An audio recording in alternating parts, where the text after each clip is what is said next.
आहूजा के बंगले के बाहर एक धमाका हुआ था। इस धमाके के साथ ही रोहन को किसी अनजान शख्स ने धमकी दी थी। उसने एक कंकाल फेंककर उस पर लिख दिया था, पठान की मौत का बदला जल्द पूरा होगा। रोहन सोच ही रहा था कि इस धमकी के पीछे किसका हाथ हो सकता है। तभी धमाके की आवाज सुनकर अंदर से रिया भी दौड़ी चली आई।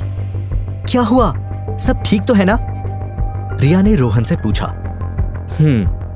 रोहन ने जवाब दिया। तभी चेतन और हितेश भी वहां आ गए। हर कोई वहां रखे उस कंकाल और उस पर लिखी धमकी को देखकर हैरान था। तभी रिया बोली, रोहन, मुझे तुम्हें कुछ और भी बताना है। क्या? रोहन ने पूछा। वो जाकिर अंकल का फोन आया था। ये सुनते ही रोहन के कान खड़े हो गए। जाकिर का? कब फोन आया था? रोहन ने पूछा। बस कुछ मिनट पहले, जवाब में रिया ने कहा। क्या बोल रहा था वो? इस पर रिया बोल रहा था कि कल उसने कंपनी की बोर्ड मीटिंग रखी है। उसे आहूजा कॉर्पोरेशन को लेकर कुछ जरूरी बात करनी है। रिया के पास जाकिर का फोन आना, उसका बोर्ड मीटिंग रखना, फिर धमाके के साथ रोहन को धमकी मिलना और पठान की गैंग का लीडर बनना, ये सभी चीजें इसी ओर इशारा कर रही थी कि जाकिर जरूर कोई बड़ी चाल चलने वाला है। लेकिन क्या? रोहन मन ही मन सोचने लगा। अगले दिन रिया और रोहन ऑफिस की बोर्ड मीटिंग के लिए निकल ही रहे थे कि तभी उन्हें मयंक और मायरा दिख गए। दोनों फीजी से लौट आए थे। गुड मॉर्निंग प्यारी बहना, सुबह सुबह कहां चल दी? हाथ में बैग लेकर खड़े मयंक ने कहा। हेलो रोहन बेबी, मुझे मिस किया? मयंक के पास खड़ी मायरा ने रोहन को प्यारी सी स्माइल पास करते हुए कहा। यह सुनकर रोहन और रिया दोनों एक दूसरे का मुंह ताकने लगे, जैसे कह रहे हों, इन दोनों को भी अभी ही आना था। तभी रिया से रहा नहीं गया। देखो, हमें ऑफिस की जरूरी बोर्ड मीटिंग के लिए निकलना है, इसलिए तुम दोनों की बक-बक सुनने का टाइम नहीं है हमारे पास। रिया रूडली बोली और फिर रोहन का हाथ पकड़कर उसे खींचती हुई फौरन कार में बैठ गई। तभी चेतन और हितेश भी उनके साथ कार में बैठने लगे। वैसे मैंने तुम्हें बहुत मिस किया, हितेश ने जाते जाते मायरा से कहा, जिस पर मायरा ने मुंह बनाते हुए उसे इग्नोर कर दिया। कितनी भी बेइज्जती हो जाए, लेकिन कोशिश करना नहीं छोड़ोगे तुम, है ना? चेतन ने हितेश की टांग खींचते हुए कहा। इस पर हितेश चिढ़कर कार में बैठ गया। फिर सभी कार से सीधा आहूजा कॉर्पोरेशन के लिए निकल गए। उनके जाते ही मयंक ने मायरा के हाथ में अपना बैग थमाया और बोला, तुम अंदर जाकर आराम करो, मैं अभी आया। लेकिन अभी अभी तो हम आए हैं, तुम इतनी जल्दी कहां चल दिए? मायरा ने हैरान होकर पूछा। है कुछ जरूरी काम, मयंक बोला और फिर वो कार में बैठकर वहां से चला गया। उधर कुछ देर बाद रोहन और रिया आहूजा कॉर्पोरेशन आ गए। यहां दोनों चेतन और हितेश के साथ मीटिंग रूम में दाखिल हुए। मीटिंग रूम में कंपनी के सभी इंपॉर्टेंट लोग मौजूद थे, जिसमें जाकिर, ललित और पंकज भी शामिल थे। जाकिर को देखकर रोहन के कदम अचानक रुक गए। वो उसे घूरकर देखने लगा। वहीं जाकिर भी रोहन को एकटक देखे जा रहा था। तभी रिया मीटिंग टेबल की मेन चेयर पर बैठ गई। फिर रोहन भी रिया के पास आकर खड़ा हो गया। वहीं चेतन और हितेश मीटिंग रूम के गेट पर खड़े हो गए। चेयर पर बैठते ही रिया सीधे पॉइंट पर आई। बोलिए जाकिर अंकल, क्या जरूरी बात करनी थी आपको? इस पर जाकिर अपनी चेयर से खड़ा हुआ और वो सभी बोर्ड मेंबर्स और रिया को देखते हुए बोला, जैसा कि आप सभी जानते हैं, आहूजा कॉर्पोरेशन इस समय लॉस में जा रहा है और मिस रिया ने कंपनी के बैंकरप्सी और रीऑर्गेनाइजेशन की घोषणा कर दी है। लेकिन मेरे पास एक सॉल्यूशन है जिससे कंपनी लॉस से भी बाहर आ जाएगी और उसे बैंकरप्ट भी नहीं होना पड़ेगा। ये सुनते ही मीटिंग में मौजूद सभी लोग चौंक गए। फिर सॉल्यूशन जानने के लिए बेताब होकर जाकिर की तरफ देखने लगे। वहीं रिया ने भी जाकिर की बात सुनने के लिए अपनी नजरें उस पर गड़ा ली। हालांकि रोहन को लगा कि कुछ तो गड़बड़ है, जाकिर जरूर कोई चाल चलेगा।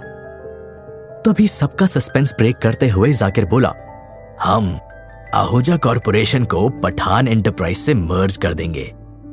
ये सुनते ही एक बार फिर मीटिंग रूम में हर कोई दंग रह गया। सभी आपस में खुसर फुसर करके इस बारे में बात करने लगे। नाइस आइडिया, बहुत खूब, ये हुई ना बात, इससे हमारी सारी प्रॉब्लम सॉल्व हो जाएंगी। क्या बात है जाकिर, हमें मंजूर है। मीटिंग में एक के बाद एक कई लोग जाकिर के सपोर्ट में बोलने लगे। तभी रिया ने टेबल पर जोर से हाथ पटकते हुए सबको शांत किया और वो ऊंची आवाज में बोली, लेकिन मुझे ये प्रस्ताव मंजूर नहीं है। रिया का ये फैसला सुनकर मीटिंग में मौजूद लोग रिया को डिसअपॉइंटमेंट भरी नजरों से देखने लगे। तभी रिया बोली, पठान मेरे पापा का बिजनेस पार्टनर हुआ करता था। उसने पापा को धोखा दिया। वो भरोसे के लायक नहीं था।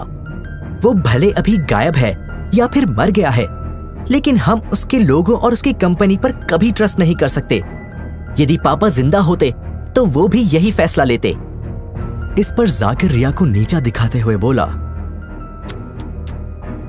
बड़े ही दुख की बात है मिस रिया, आप अपनी पर्सनल और पुरानी दुश्मनी के चलते कंपनी और उनके लोगों का भविष्य डुबा रही हैं।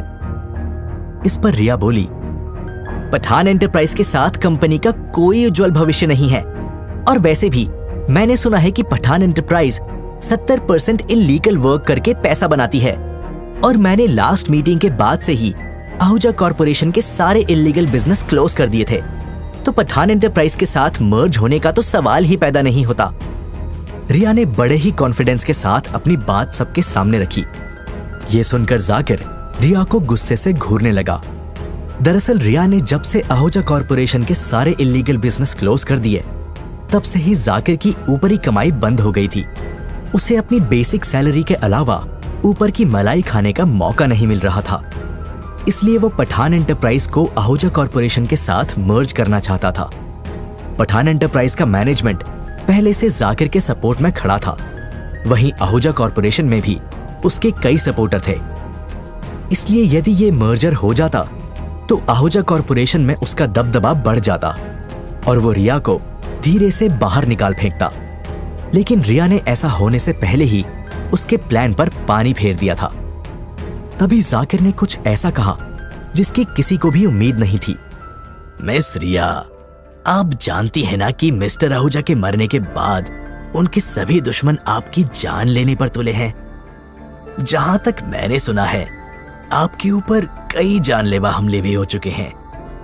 यदि आप पठान एंटरप्राइज को अपनी कंपनी में मर्ज कर लेती हैं, तो आपकी जान बच सकती है, क्योंकि आहूजा के दुश्मन और पठान अच्छे दोस्त हुआ करते थे। इस मर्जर से आपकी दुश्मनी भी दोस्ती में बदल सकती है, अनलेस आपको अपनी जान की परवाह नहीं। जाकिर की ये बात सुनते ही रिया के पास खड़े रोहन के सब्र का बांध टूट गया। वो गुस्से में जाकिर के पास आया और बोला, रिया की जान की परवाह आप तो ना ही करें तो अच्छा है, क्योंकि फिजी में रिया के ऊपर जो हमले हुए हैं उसमें कहीं ना कहीं आप भी शामिल थे। ये सुनते ही वहां मौजूद सभी लोग चौंक गए और जाकिर की तरफ हैरानी भरी नजरों से देखने लगे। जाकिर रोहन की इस बात पर रिएक्ट करता, तभी अचानक से एक आवाज आई, लेकिन तुम इतने यकीन के साथ कैसे बोल सकते हो कि उन हमलों के पीछे मिस्टर जाकिर का ही हाथ था? अचानक से एक शख्स बोला। जब रोहन ने आवाज की डायरेक्शन में देखा तो पाया कि मीटिंग रूम के गेट पर मयंक खड़ा है। यह कहना मुश्किल था कि वो कब से यहां चुपचाप खड़ा था और सबकी बातें सुन रहा था। फिर मयंक रोहन के पास आया और बोला, तुम्हें शर्म आनी चाहिए रोहन, तुम बिना किसी ठोस सबूत के मिस्टर जाकिर पर इल्जाम लगा रहे हो। जवाब में रोहन बोला, शर्म तो इन्हें आनी चाहिए जो ये उस पठान की गैंग के लीडर बने फिर रहे हैं। जिस पठान ने मिस्टर आहूजा को धोखा दिया, उनका बिजनेस हड़पना चाहा, उनकी बेटी रिया पर हमला करवाना चाहा, और अब ये उसी पठान की कंपनी को आहूजा कॉर्पोरेशन के साथ मर्ज करने की बात कर रहे हैं। इतना कहकर रोहन जाकिर को घूरने लगा। फिर रोहन मयंक की ओर देखकर बोला, तुम्हें सबूत चाहिए ना, वो भी जल्द मिल जाएगा, और फिर हर वो शख्स सलाखों के पीछे होगा जो रिया को मारने की प्लानिंग कर रहा है। और यदि सबूत मिलने से पहले ही रिया मर गई तो? जाकिर बीच में बोला। उसकी इस बात ने आग में घी डालने का काम किया और रोहन का गुस्सा और भी बढ़ गया। वो जाकिर के बेहद नजदीक आया और उसे घूरते हुए बोला, रिया को मारना तो दूर, मेरे रहते कोई उसका बाल भी बांका नहीं कर सकता, और यदि किसी ने उसे नुकसान पहुंचाने की कोशिश की तो मैं उसका वो हाल करूंगा जो वो सपने में भी नहीं सोच सकता। इतना कहकर रोहन रिया को लेकर वहां से चला गया। वहीं उसके जाते ही जाकिर और मयंक एक दूसरे का मुंह ताकने लगे। उधर मीटिंग के बाद आहूजा के कैबिन के अंदर रिया, रोहन, चेतन और हितेश आपस में बैठकर इस मैटर पर बातचीत कर रहे थे। रोहन, तुम्हें क्या लगता है, क्या जाकिर अंकल सच में मुझे मरवा देंगे? रिया ने बड़ी मासूमियत के साथ पूछा, जिस पर रोहन बोला, उनके इरादे तो ऐसे ही लग रहे हैं, लेकिन डोंट वरी, मैं तुम्हें कुछ नहीं होने दूंगा। यह सुनते ही रिया के दिल को गहरी तसल्ली हो गई। उसने रोहन को कुछ पल जी भर कर देखा और वो फिर लैपटॉप पर काम करने में बिजी हो गई। तभी चेतन रोहन से बोला, क्या मैं और हितेश फिर से जाकिर को फॉलो करें? इस पर रोहन बोला, नहीं, तुम दोनों यहीं रहो, रिया का ध्यान रखो, मैं खुद जाकिर को फॉलो करूंगा। इतना कहकर रोहन वहां से चला गया। रात के करीब 8 बजे जाकिर आहूजा कॉरपोरेशन के बाहर निकला और अपनी कार में बैठकर चला गया। वो इस बात से अनजान था कि रोहन उसे फॉलो कर रहा है। आहूजा कॉरपोरेशन से निकलते ही जाकिर सबसे पहले अपने घर गया। वहां कुछ घंटे रुकने के बाद रात के करीब 12 बजे वो पठान के नाइट क्लब पहुंचा। रोहन भी उसे फॉलो करता हुआ वहां पहुंच गया। नाइट क्लब के अंदर जाकिर पिछली बार की तरह इस बार भी फिर से पठान के वीआईपी लाउंज में गया और पठान की गैंग के साथ बात करने लगा। ऐसे में इस बार भी रोहन ने अंदर जा रहे वेटर की पीठ पर हियरिंग डिवाइस लगा दिया और वो जाकिर की बात सुनने लगा। ये रोहन का बच्चा पता नहीं खुद को क्या समझता है। ये जब तक रिया के साथ है, हम रिया का कुछ नहीं बिगाड़ सकते। जाकिर ने पठान के आदमियों से कहा, तो पहले रोहन को ही उड़ा देते हैं, फिर रिया को देख लेंगे। एक आदमी बीच में बोला, ये इतना आसान नहीं है, तुम उसकी पावर और स्किल्स जानते नहीं हो। वैसे भी हमारा मेन गोल रोहन को नहीं, रिया को मारना है। इसलिए हमें उसे तब मारना होगा जब वो रिया के आसपास ना हो, और ऐसा तभी होता है जब रिया अपने प्राइवेट कैबिन में होती है। इतना कहते हुए जाकिर कुछ सोचने लगा। फिर कुछ देर रुककर बोला, रात में आहूजा कॉरपोरेशन खाली रहता है, हम रिया के कैबिन में बम फिट कर सकते हैं। फिर वो जैसे ही अपने कैबिन में होगी, हम उसे उड़ा देंगे। मुझे बस रात में कुछ देर के लिए वहां के सीसीटीवी फुटेज बंद करने होंगे।